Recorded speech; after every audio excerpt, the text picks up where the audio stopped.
You won't believe what my neighbor did. HOA Karen. She didn't just knock over my trash can once. She made it her personal mission to make my life miserable. Every single morning, I'd see my trash scattered, like a little message from her. But I wasn't about to just sit there. I knew I had to do something, something she would never expect. And when I finally did, it left her completely shocked. What happened next? Let's just say karma has a way of speaking loud and clear, and you're going to want to see every single second of it. I moved into my new neighborhood full of hope. It was quiet, suburban, clean. Rows of houses, trimmed lawns, and a community that seemed friendly. I had spent months looking for a place like this. Somewhere I could finally feel at home. Somewhere I could relax after long days at work, enjoy my weekends, and not worry about petty conflicts. At first, everything seemed perfect. The neighbors waved politely. The HOA rules were simple, nothing extreme. Trash collection on Tuesdays, lawn maintenance, no loud parties late at night. Simple stuff, the kind of rules that make communities function without drama. I thought I had found my little slice of peace. Then I met Karen. HOA Karen. She had lived there for years. Always smiling, always friendly, or so it seemed. She was the type who knew everyone's business before they even knew it themselves. At first, I didn't mind her presence. A neighborly smile, a polite nod when our paths crossed. That was fine. I could live with that. But things changed very quickly.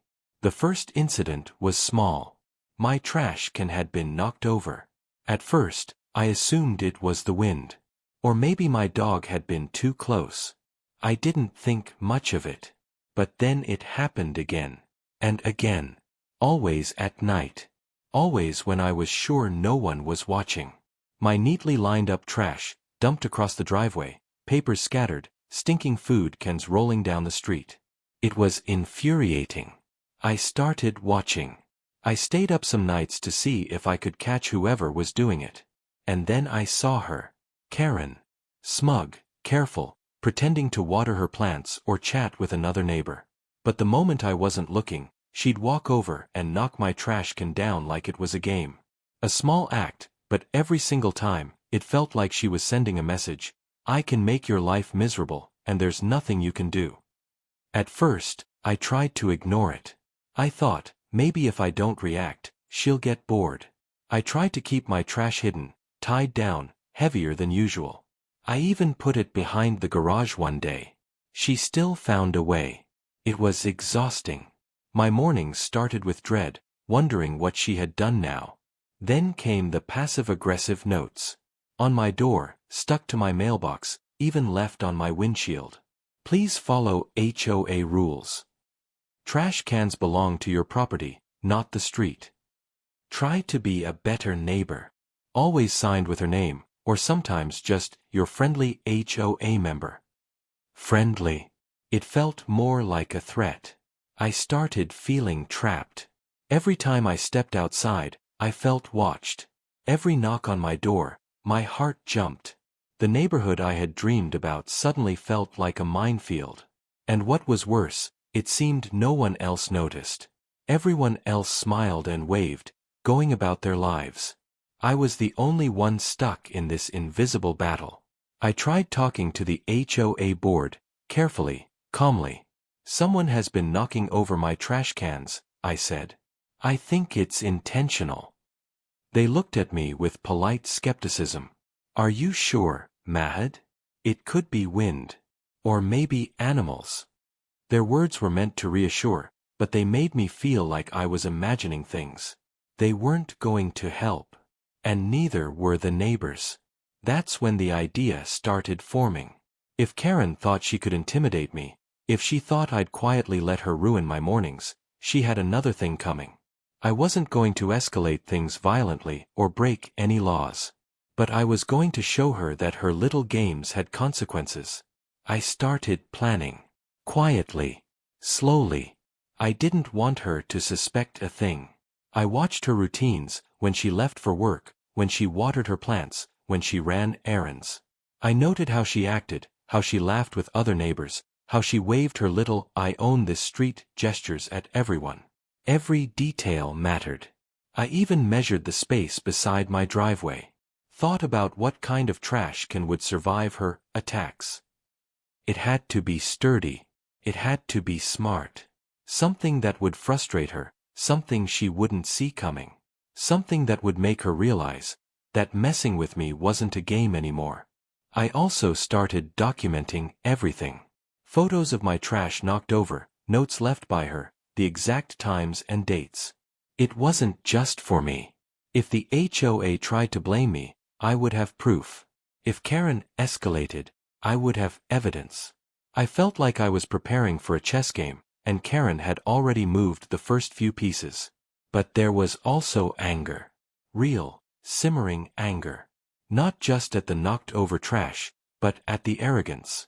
At the way she assumed she could control someone else's life with little gestures and smirks. Every time I cleaned up her mess, I felt a mix of irritation and resolve. This wasn't going to continue. I refused to let it. And that's when the plan took shape. I wouldn't just block her moves, I would turn them against her. But it had to be perfect. It had to be clever. She had to think she was winning, thinking she was in control. Only then would the payoff be complete. For the first time since moving in, I felt a sense of purpose. I wasn't just reacting. I was preparing. And deep down, I knew that when the moment came, when she finally saw the result of what I had done, it would leave her shocked. I didn't know exactly how it would feel in that moment. Relief? Satisfaction? Maybe a little justice? All I knew was that the next few days, the next few weeks, were going to change everything. Karen had crossed the line. And soon, she would see that I wasn't someone to mess with. Little did she know, the trash can war had only just begun. After weeks of enduring Karen's little attacks, I realized ignoring her wasn't an option. Each morning I woke up with a pit in my stomach, knowing I'd have to deal with her mess. Trash scattered across my driveway. Notes mocking me left on my door. Her smug little smirks whenever she thought I wasn't looking. I was done feeling powerless. So, I began preparing carefully. Not recklessly, not in anger, but strategically. I wanted to make sure that when I acted, it was clever, calculated, and undeniable. She had underestimated me, and that was her biggest mistake. First, I focused on the trash can itself. The flimsy one I'd bought when I moved in wasn't going to survive her attacks forever. I went online, researched, read reviews, and even checked product videos. I needed a can that was sturdy, durable, and heavy enough that she couldn't knock it over easily, but not so heavy that it was impossible for me to handle. Something that could hold its own against her little acts of sabotage. I found the perfect one. Industrial grade, reinforced, with wheels that locked in place. A trash can that screamed, "Good luck, Karen." I placed my order and waited impatiently, counting the days until it arrived. Every day, Karen would stroll past my house, her usual smug grin on her face, probably thinking she'd won yet again. But I knew the tide was about to turn. While waiting, I focused on understanding her behavior. I started keeping a small notebook, jotting down patterns. What time she watered her plants.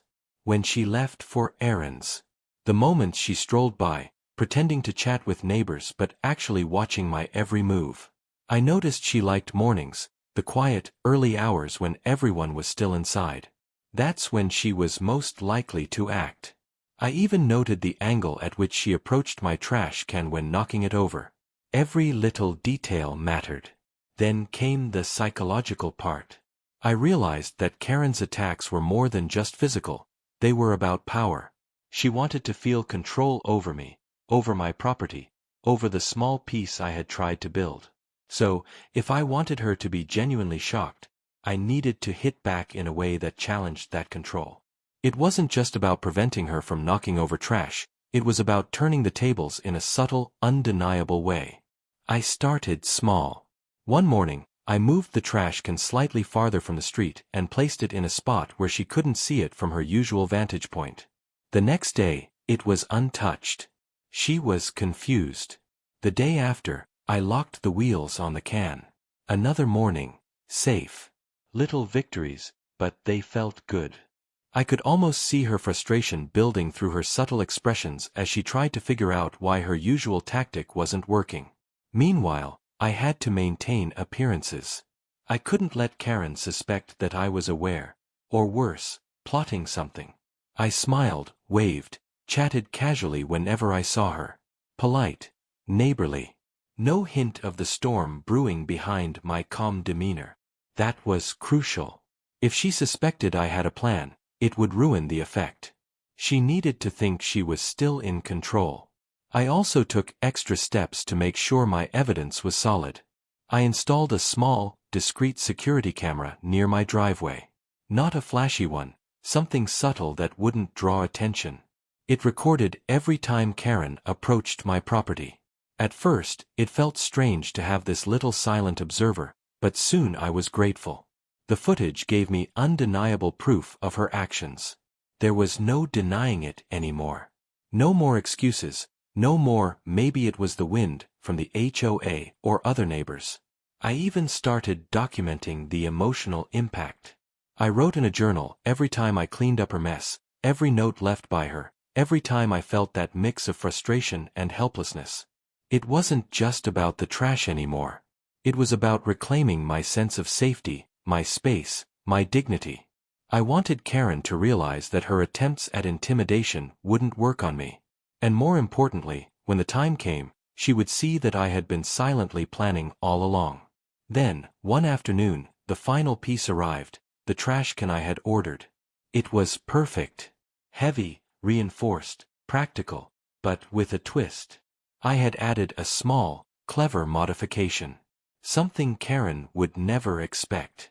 I placed it carefully, exactly where she used to target the old one. It blended naturally, looked like an ordinary trash can, but it was prepared for her next move. I sat back and watched. Days passed. Karen strolled by every morning, eyes scanning my driveway. She nudged her head, squinted, approached cautiously, but nothing. The can stayed upright. My heart raced a little every morning as I observed her attempts. She was getting more aggressive, more obvious, but still failing. Small victories, yes, but I knew the final act would have to be perfectly timed. Then came the idea that would make everything worth it. I realized that I didn't just want to stop her, I wanted to make her feel the weight of her actions. Not in a cruel way, but in a way that made her recognize the audacity of her behavior. I planned one moment, one interaction, that would turn her smugness into disbelief. One moment that would leave her shocked, questioning herself, and, hopefully, reconsidering ever crossing me again. I won't lie. There was a thrill in planning this. Not a mean thrill, but a careful, strategic one. It felt empowering. For so long, Karen had controlled small parts of my life without consequences. Now, I had control. Not over her life, but over the narrative of our interactions. And for the first time, I felt a real sense of justice brewing, not from the HOA, not from anyone else, but from my own careful actions. By this point, I was ready. I had the trash can, the modifications, the camera evidence, and the strategy.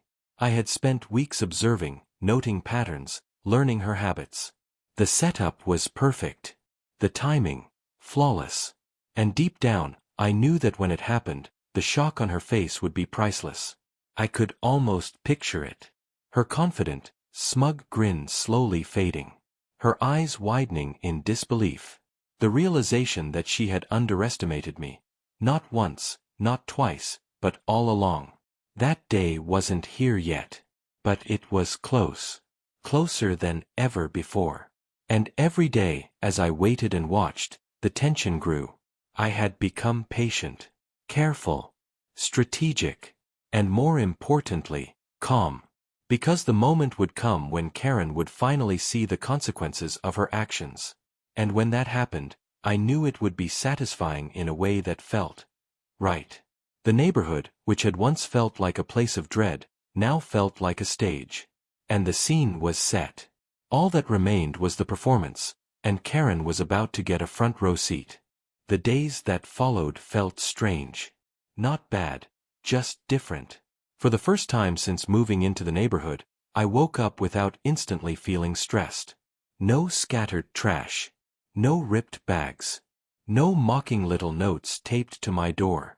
My mornings felt quiet, peaceful, almost normal. But with that peace came something else. Anticipation. I knew Karen wasn't done. She wasn't the type to give up quickly.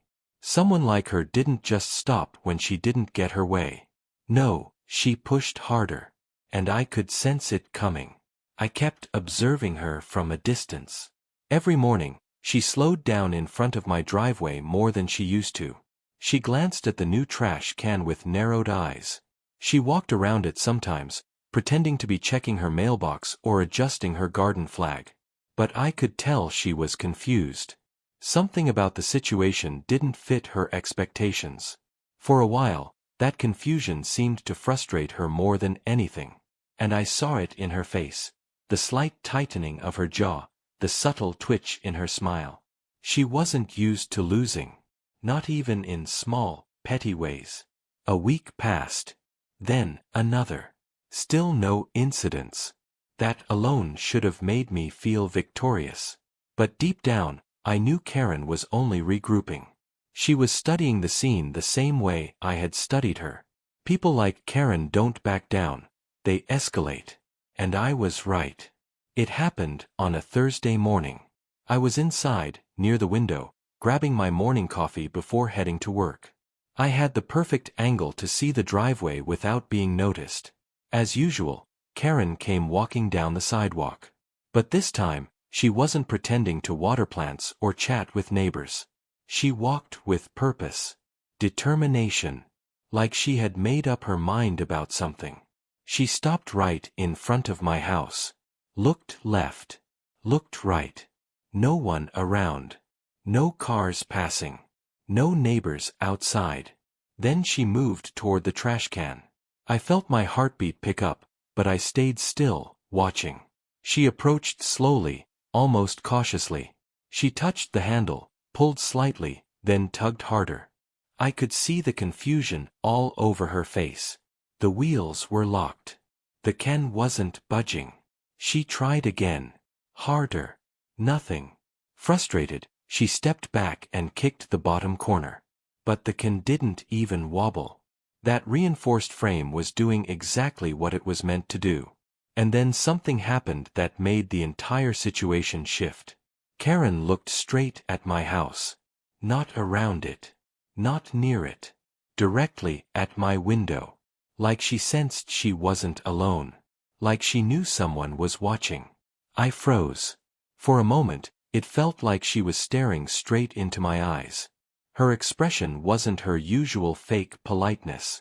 It wasn't even frustration anymore. It was something closer to anger. Challenge. She hadn't expected resistance. And now she was deciding her next move. A second later, she did something bolder. She crouched down, grabbed the bottom edge, and yanked violently. The trash can shook a little. Not enough to fall over, but enough to signal she was done playing subtle games. I expected her to walk away right then. But she didn't. She leaned her entire weight into the can and shoved it again. Hard. That was the moment the built-in mechanism kicked in. My trash can wasn't just reinforced. I had attached a simple, harmless, but brilliant addition.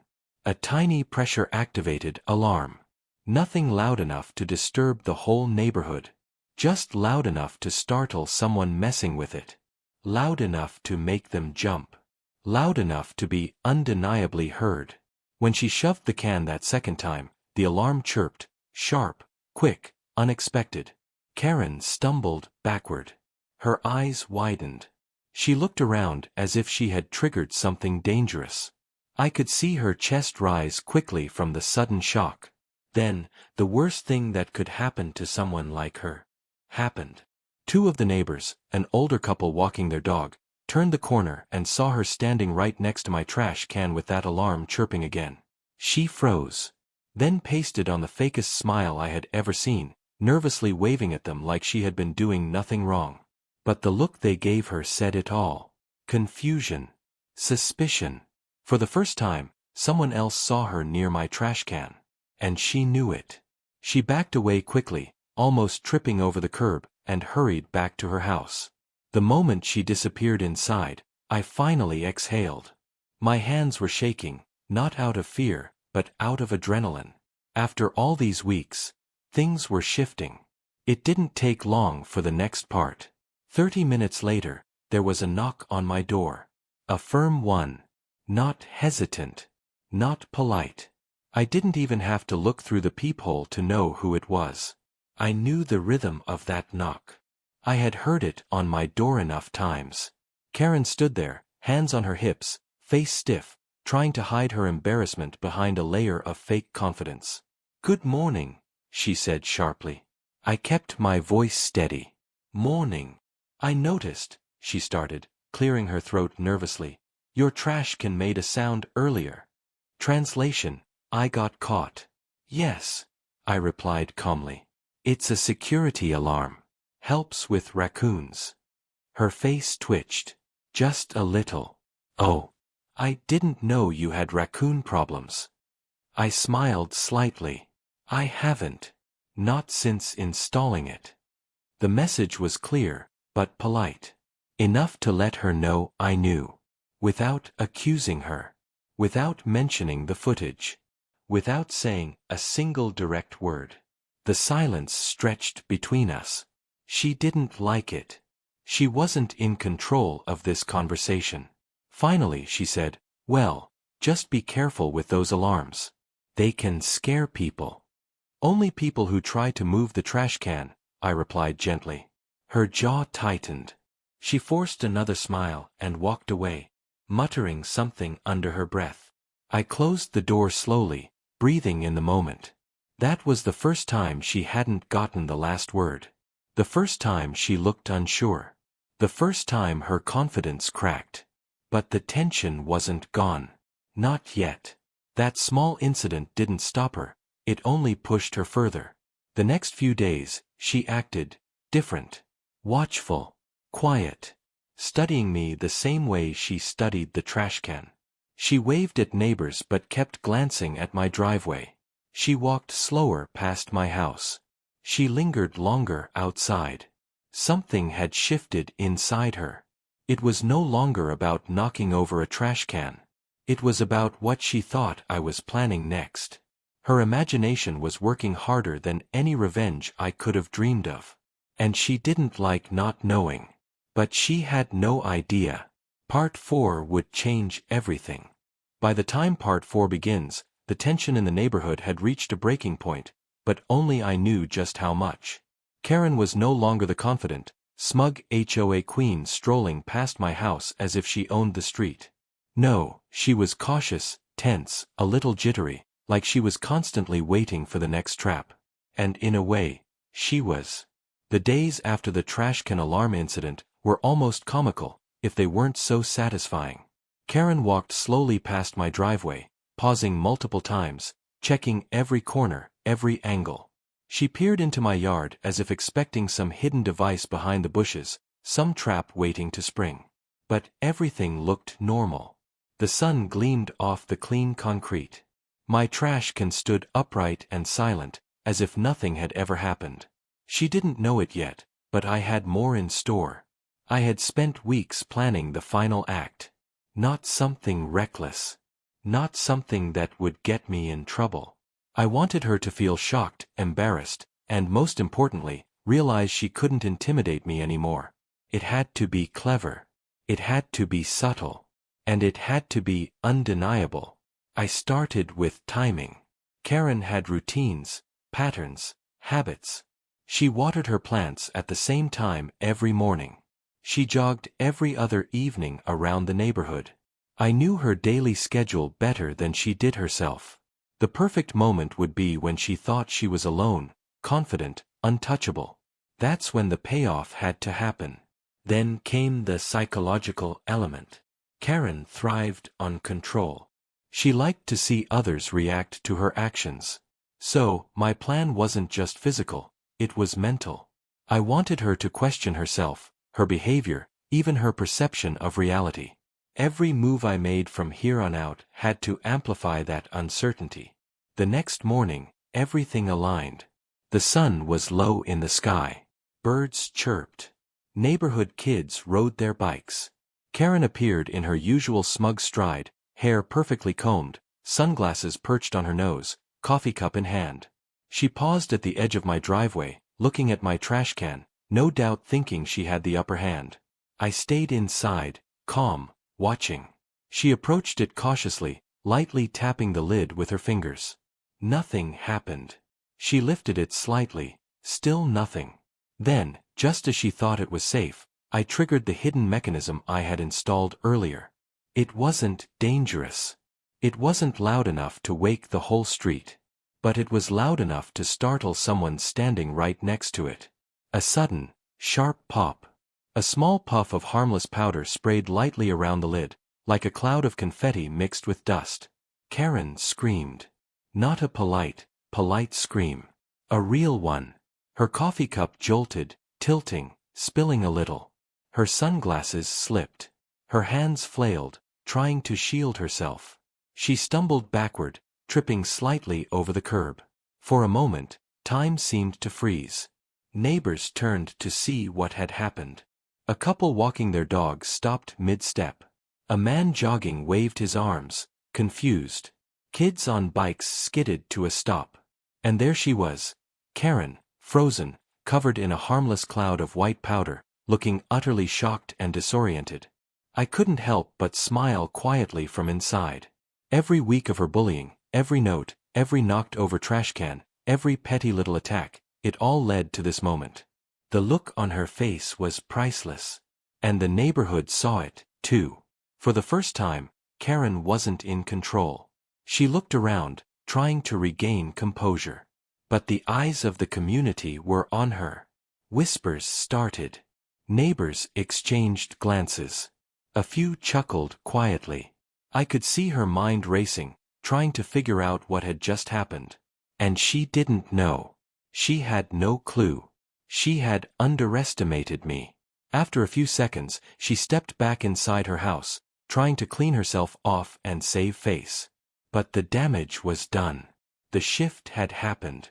From that moment on, her confidence was shaken. She didn't storm past my house with smugness anymore. She didn't leave notes. She didn't knock over my trash cans. She walked cautiously, glancing over her shoulder as if expecting the unexpected. I stayed quiet for a while. No celebrations. No showing off. Just watching. The psychological victory was enough. Karen now had to consider me as someone not to mess with. Every morning when I left for work, every evening when I returned, I saw the subtle changes in her behavior. The shift in power was complete. Over the next few days, I continued my observation. Karen adjusted her routines. She avoided my property.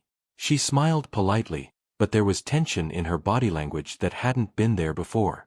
She wasn't mean anymore. She wasn't overbearing. She was cautious, aware. And it felt good. But the best part wasn't just her reaction, it was the confirmation that I had handled the situation without escalation. No yelling, no arguments, no confrontation. Just patience, strategy, and a little clever planning. Karen learned a lesson without me having to say a word. That silent, undeniable justice was far more satisfying than any shouting match or HOA complaint could ever be. I also made sure to leave the trash can in place for the next few weeks. Not a word was said. No one knew the full story. But the visual reminder was enough. Anyone walking by could see the sturdy, upright trash can. A subtle statement, this is my property, my rules, my space. And anyone thinking of interfering, think again. In a way, the incident also brought a little peace to the neighborhood.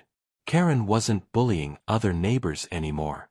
Other petty HOA issues seemed less intense. The subtle ripple of her realization seemed to improve the community dynamic, at least slightly. And as for me, I finally felt at home. The mornings were calm. Trash stayed where it belonged. I could step outside without tension clawing at my chest.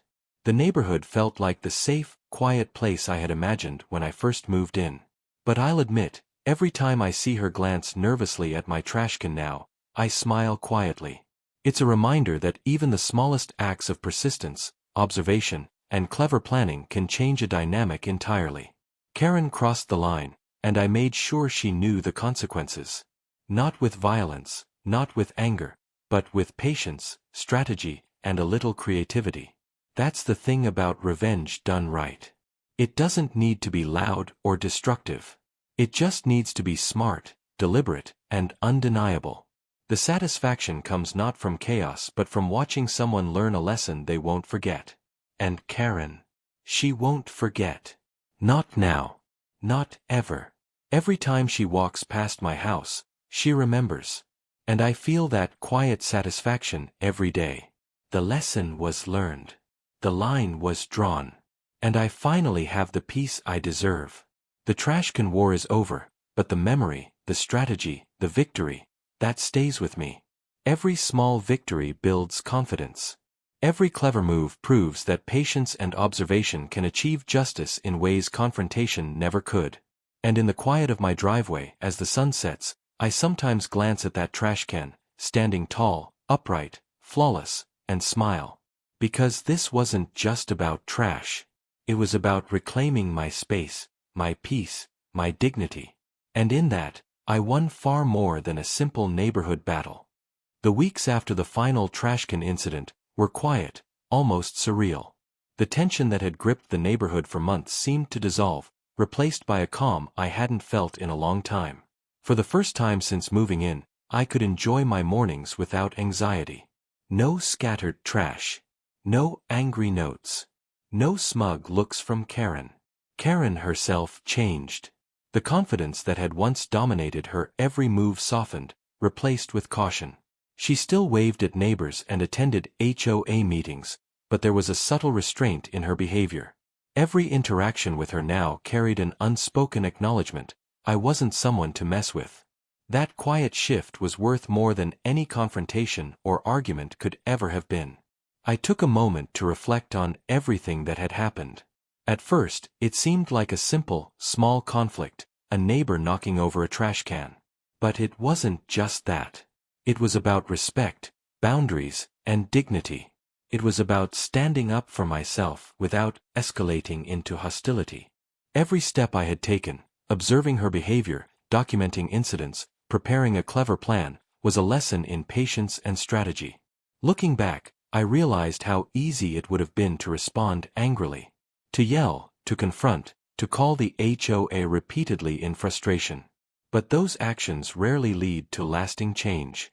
Instead, they escalate conflicts, make things messier, and rarely give the satisfaction of true resolution. My approach had been different. Careful. Calculated. Subtle. Strategic.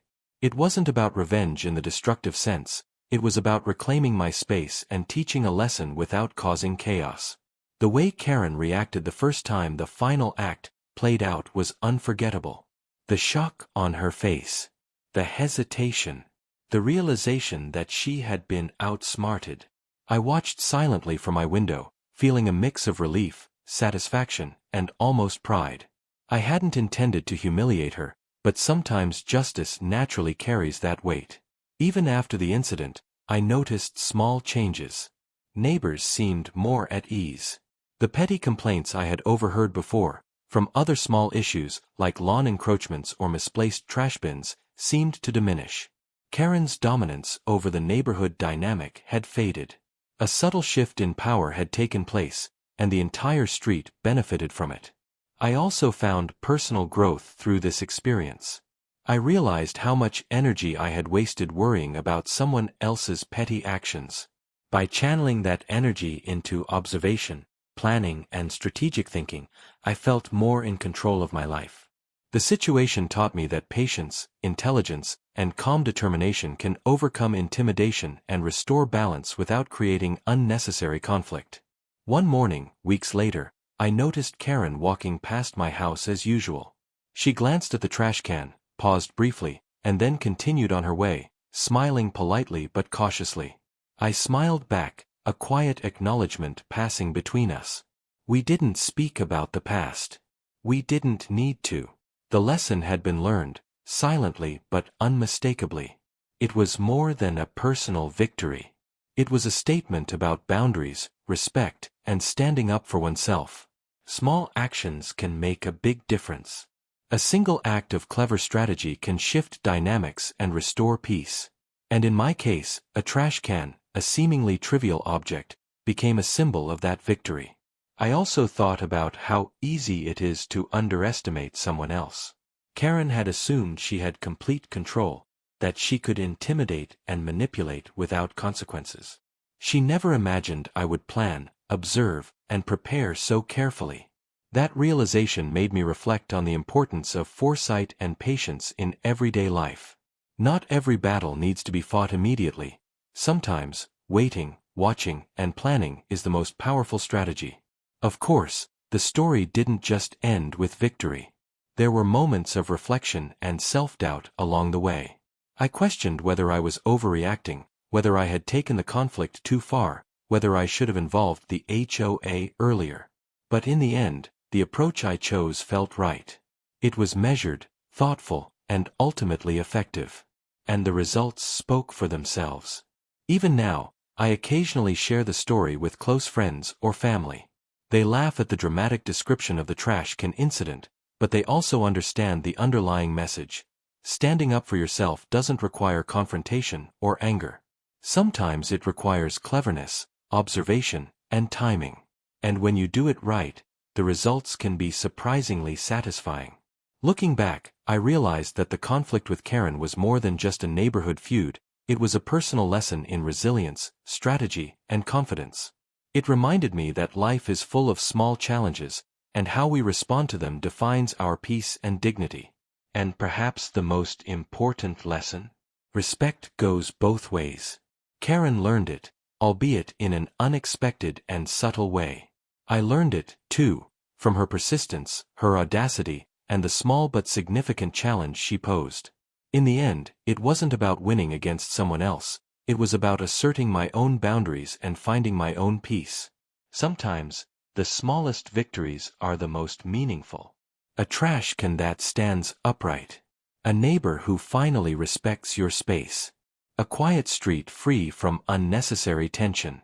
Those are the moments that stick with you, long after the drama has passed. Now, when I walk out to take the trash to the curb, I do so with a sense of calm. The can is upright. The neighborhood is quiet. And I feel satisfied, not just because Karen got a lesson, but because I handled the situation thoughtfully, creatively, and with dignity. That feeling is worth more than any argument, any note, any petty confrontation. And so the story ends not with a bang, but with peace. A restored sense of safety, boundaries, and quiet satisfaction. Karen may still live next door, but the dynamic has changed forever. And I know, every time she glances at my trash can, she remembers the lesson. Because sometimes, revenge isn't about chaos or anger. Sometimes, it's about patience, strategy, and the quiet satisfaction of reclaiming your space. And that is exactly what I did. The trash can stands as a symbol. A simple object, yes, but also a reminder that small acts of planning, observation, and calm action can turn the tables in even the most frustrating conflicts. Karen crossed the line, and I made sure she knew the consequences. And that knowledge, that quiet acknowledgement, will stay with her forever.